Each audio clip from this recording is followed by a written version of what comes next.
Good morning guys. So meron kaming out of town trip ng family ko ngayon. So every time na lalabas kami, syempre sinisigurado ko na nasa tamang tire pressure din yung aking mga gulong. So lagi may nagtatanong sa akin, "Sir, anong magandang tire pressure yung talagang matibay?"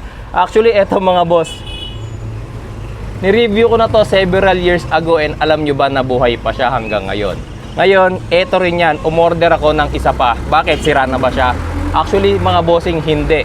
Kasi kaya ako umorder nito kasi meron pa akong ibang sasakyan. Nung nakaraan kasi, nung na-flatan ako dito sa Gilio Cavango ko, nasa Pajero ko pala to, so hindi ko siya nadala. Ngayon, kaya umorder ako ng isa pa para yung isang sasakyan ko meron din.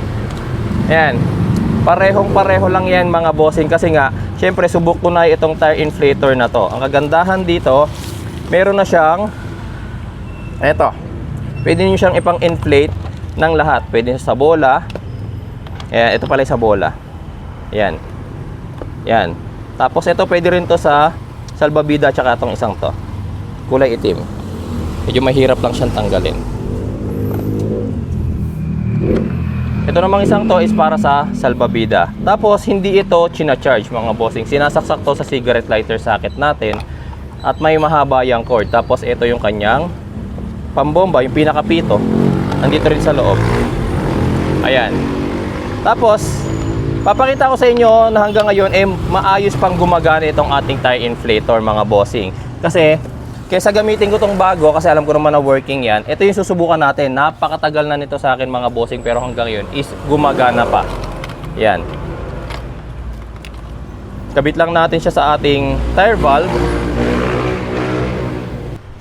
Tapos ito naman, isaksak natin sa ating cigarette lighter socket. Yan, tapos turn on lang natin yung ating ignition switch. And ito, kung makikita ninyo mga bossing, nag-on na siya at makikita nyo rito, meron na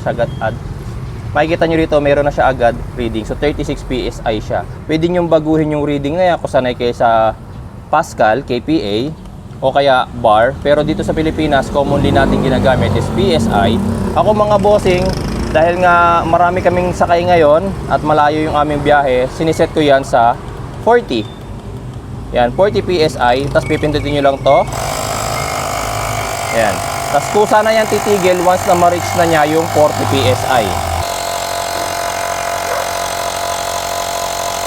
Kung makikita nyo guys, 40 PSI na siya pero hindi pa siya tumitigil. Actually, ang ginagawa ng inflator guys, sinosobrahan niya yung pressure ng ating gulong. Tingnan nyo guys, so tumigil na siya sa 40.5 PSI kanina. So makikita nyo 39.5 PSI. So tama lang yan. Tapos pag hinugot natin to, ayan, medyo may konting sumingaw pa doon, pero okay na rin yun. Pa mga bossing, so kung naghahanap kayo ng talagang matibay na tire inflator, eto, subok ko na to. Taon na to sa akin, andito pa rin. So kaya bumili nga ako ng isa pa para parehong sasakyan ko, meron na akong dala nito. Okay, so yung product link, check nyo lang sa basket, tapos nasa comment section din. Okay po?